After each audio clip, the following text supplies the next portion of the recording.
The first time he saw her, the air shifted. It wasn't dramatic. No music, no sudden realization, just a quiet tightening, like the room itself was holding its breath.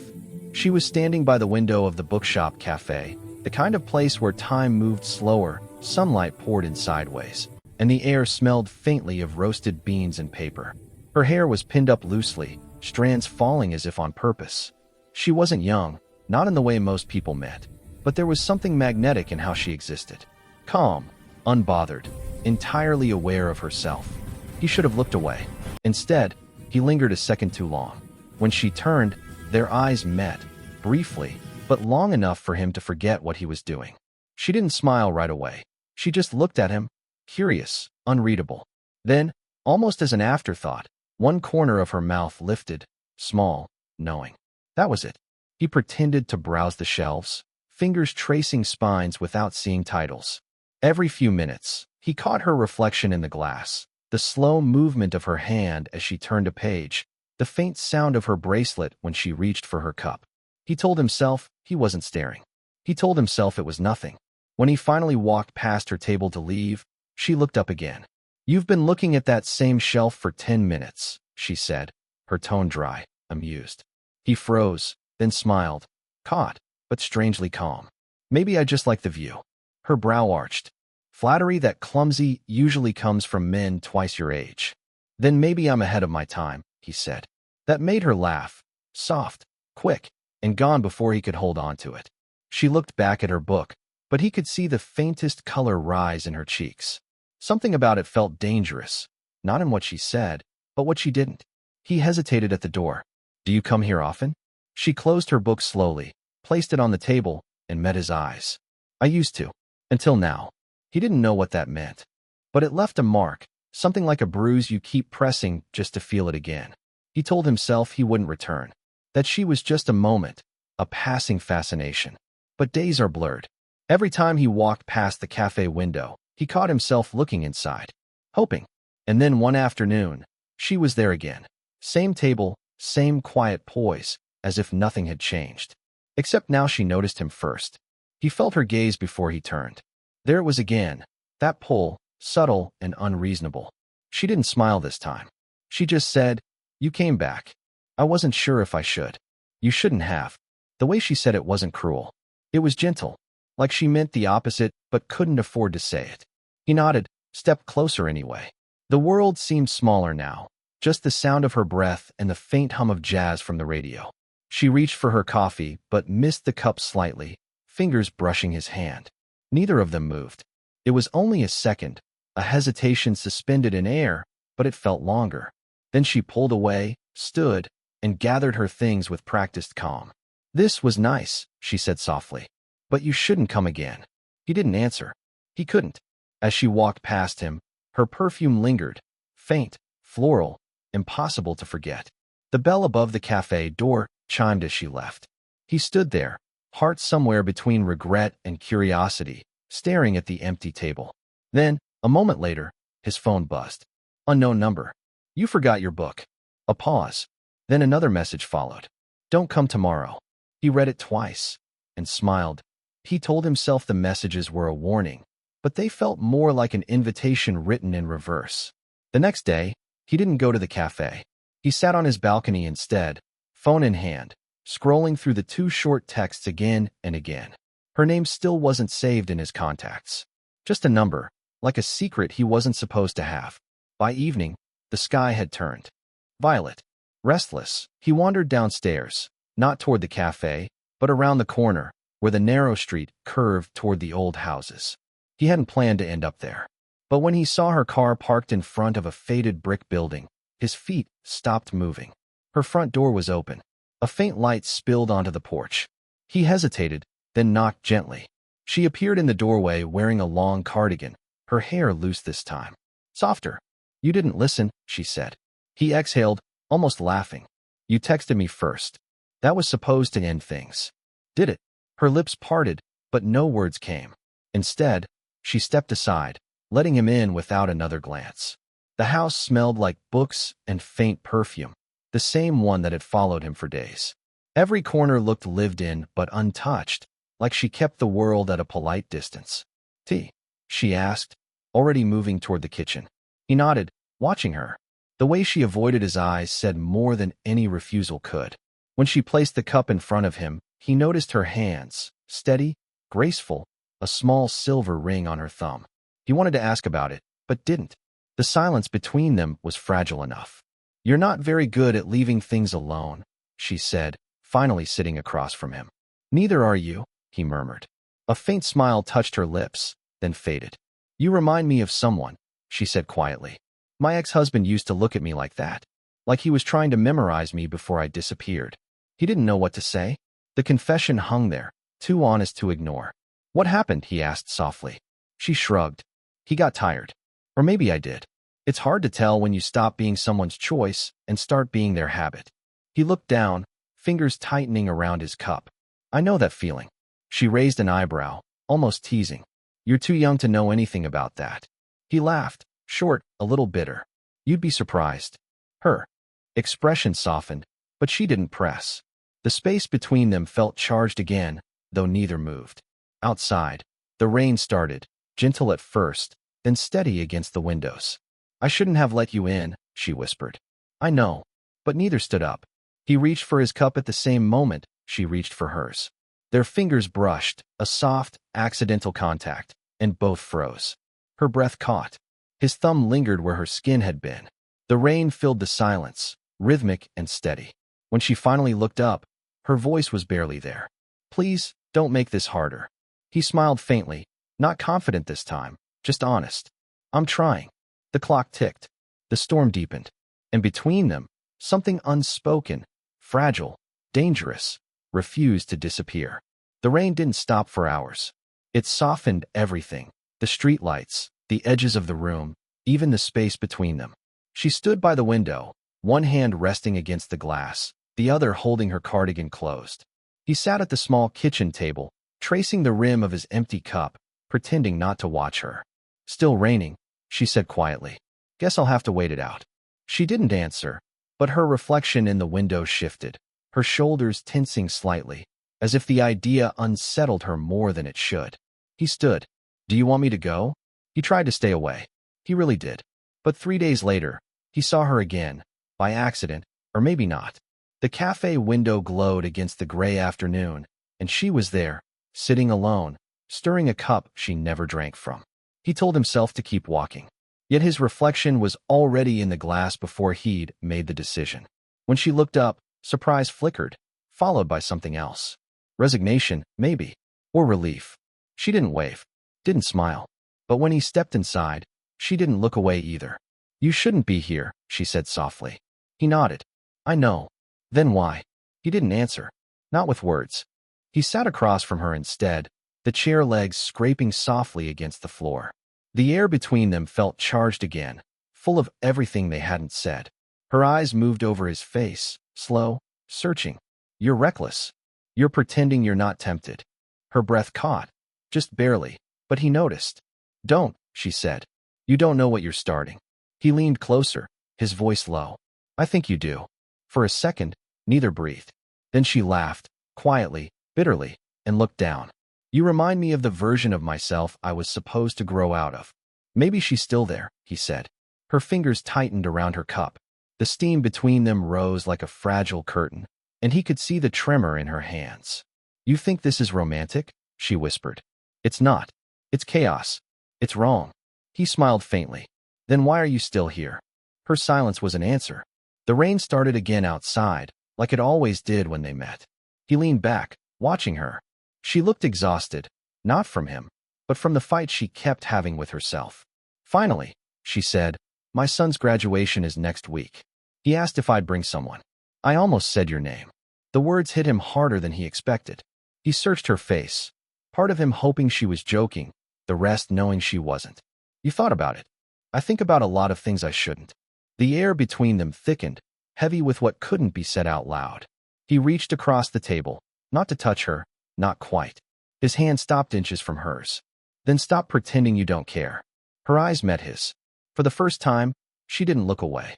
"You have no idea what this would cost me," she said, voice trembling. He leaned closer, slow, careful. Then tell me it's not worth it. Her hair brushed against his wrist when she moved, a whisper of contact that sent heat crawling up his neck. She didn't pull away. Instead, she whispered, "You make me feel like I've forgotten who I am." Maybe that's the point. Her eyes softened, something breaking loose behind them. He could see it, the decision forming, fragile and dangerous. The cafe door opened suddenly, a burst of wind scattering napkins from the counter. She flinched, pulling her hand back just as the barista looked over. Neither spoke. The moment had cracked open, almost, then gone. She stood abruptly, gathering her coat, voice low but steady. "If I don't leave now, I won't." He didn't stop her. He couldn't. At the door, she turned, eyes glassy with something she didn't name. "You shouldn't come tomorrow," she said again. Then softer, barely audible. "Because if you do, I won't stop you next time." The door closed. He sat there, the ghost of her touch still warm on his skin, knowing the line between them had just disappeared, whether she wanted it to or not. Her eyes flicked toward him, quick, uncertain. "It's late." "That's not what I asked." She hesitated, too long. Then, almost under her breath, "No." He took a step closer. The room seemed smaller now, filled with the sound of the rain and the faint ticking of a clock somewhere down the hall. "You're playing with fire," she whispered. "Maybe," he said, "but I think you lit it first." That made her laugh softly, the sound half a breath, half a surrender. Then, suddenly, the front door creaked. A male voice called from the hallway, "Mom?" She froze. Her eyes widened, real fear this time. "Go," she mouthed. "The back door." But his feet wouldn't move. A moment later, a young man, his age, maybe a year older, appeared in the doorway, wet from the rain. "Oh, I didn't know you had company." She found her composure instantly. "He's a friend. From the cafe. He got caught in the storm." The words were steady, but her hand trembled slightly as she reached for a towel. Her son glanced between them. Curious, but polite. "Right? Want me to make more tea?" "No," she said too quickly. "You should rest. I'll handle it." When he left, the silence that followed was unbearable. She didn't look at him until she heard the bedroom door click shut. "You need to go," she said, barely above a whisper. He stepped closer instead. "You didn't tell me you had a son." "There's a lot I didn't tell you. Like why you texted me." Her breath hitched. "Because I wanted to stop thinking about you." And it didn't work. For a moment, neither moved. The sound of the rain grew louder again, a pulse against the window pane. He was close enough now to see the faint freckles on her collarbone, the tremor in her breath. She tilted her head slightly, like she wanted to step back but couldn't decide which direction was safer. He reached up, just enough to move a strand of hair from her face. His fingertips brushed her cheek. She closed her eyes, breath trembling. "Don't," she whispered. He didn't. But he didn't step away either. The space between them narrowed to a heartbeat. Then, from down the hall, a door creaked again, her son's voice breaking the spell. "Mom? You okay?" She stepped back fast, every trace of softness gone. "Go. Now." He hesitated at the doorway, raincoat in hand, heart racing. When he turned back one last time, she wasn't looking at him, just staring at the window, hand pressed against the glass. He left without a word. Outside, the rain swallowed the sound of the closing door. Inside, she whispered something only the walls could hear. "Don't come back." But her hand stayed against the glass, unmoving, long after he was gone. He didn't see her for a week. The next time they saw each other, it wasn't planned. It never was. She opened her front door to find him standing there, drenched, breathless, eyes full of something she didn't want to name. The rain behind him blurred everything else. "What are you doing here?" she whispered. "I couldn't stay away anymore." Her jaw tightened. "You shouldn't have come." "I know," he said softly. "But tell me to leave, and I will." Silence. The only sound was the rain and her heartbeat hammering in her ears. She didn't tell him to leave. Instead, she stepped back, a single, dangerous step, and the space between them vanished. He walked in slowly, closing the door behind him. The room was dim, lit only by the flicker of a lamp. Everything felt suspended, like the world was waiting to see what they'd do. She crossed her arms, more to steady herself than to keep him away. "You shouldn't have found me." He took a step closer. "You didn't make it hard." She laughed softly, but it broke halfway through. "You don't understand what you're asking for." "Then help me," he said. "Help me understand." Her eyes lifted to his, cautious, desperate. You're my son's friend. You're half my life ago. This, whatever this is, it doesn't belong anywhere. He moved closer until her words faltered. It belongs right here. Her breath hitched. His voice was low, steady, like he was afraid of breaking the air between them. I don't want to ruin your life. I just don't know how to stop wanting you. The honesty undid her. She pressed a hand to her temple, shaking her head. You think this is simple. But you're young. You still believe that feelings fix everything. He reached out then, slow, uncertain, his fingers brushing a stray lock of hair from her cheek. She didn't move, didn't breathe. When his hand lingered, she closed her eyes. You can't keep doing that. Doing what? Looking at me like you mean it. His voice dropped. I do mean it. Her lips parted, a tremor in her breath. He was close enough to feel it. The air thickened, charged, the kind of silence that could only end one of two ways. Then she spoke, so quietly it barely existed. You think this is a desire. But it's more than that, isn't it? He nodded once. It's everything I shouldn't want.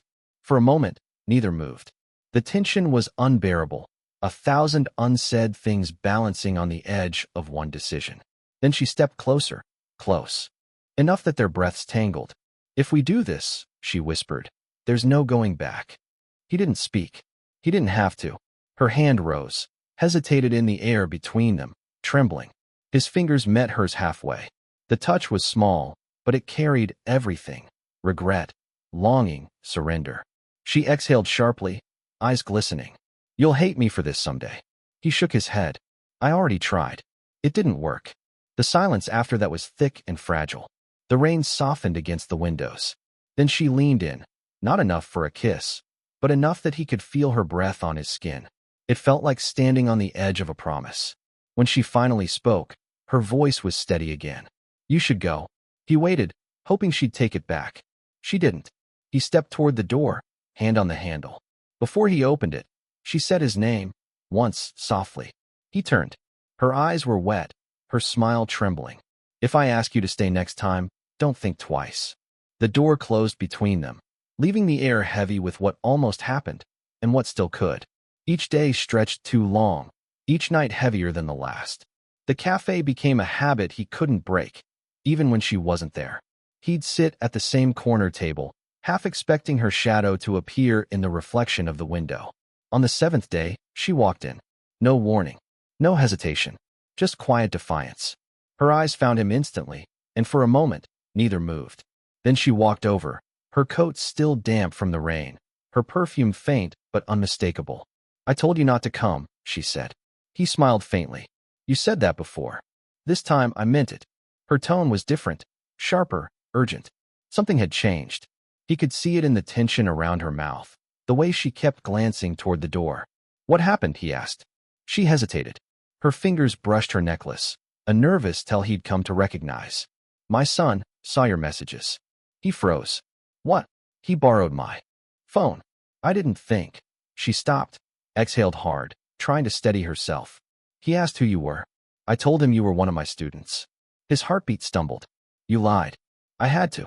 Her voice cracked slightly, a sound he'd never heard from her before. Do you have any idea what it would look like? What would it do to him? He sat back, guilt and disbelief colliding in his chest. Does he believe you? I don't know, she said. He's been quiet. Too quiet.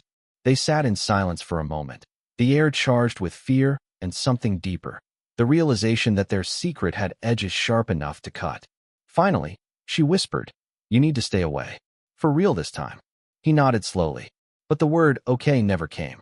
Because when she looked up, tired, afraid, still beautiful, something inside him refused to let go. He leaned forward, voice low. Do you regret it? She blinked, startled. Regret what? Let me in. Her breath caught. For a heartbeat, the cafe disappeared. No people, no noise, just them. Her hand trembled as she reached for her cup, but she missed, fingers brushing his instead. The touch was unintentional and devastating. Her lips parted, the smallest gasp escaping before she whispered, every day. He felt it like a blow. But before he could speak, she continued, and yet, I can't stop thinking about you. Her confession hung there, raw, impossible to take back. He looked at her, eyes searching. Then why keep running? Because wanting you feels like wanting to ruin everything I've built. The honesty stung. He almost stood up, but she reached out, just for a second, and caught his sleeve. "Wait," she whispered. He froze. Her hand lingered, trembling slightly against the fabric. "There's something you don't know." He turned slowly, pulse quickening. "What is it?" Her lips quivered before she said it. "You've met my son before." The words hit like a door slamming shut. "What?" She swallowed hard. "You went to university together. You were in the same class. He used to talk about his friend, the one who always read poetry and never stayed still." His blood ran cold. "That was you." For a moment, neither breathed. The rain outside grew louder, drowning out everything else. She looked at him, eyes shining with guilt and something like sorrow. "You see now why this can't go any further." He didn't answer. Couldn't.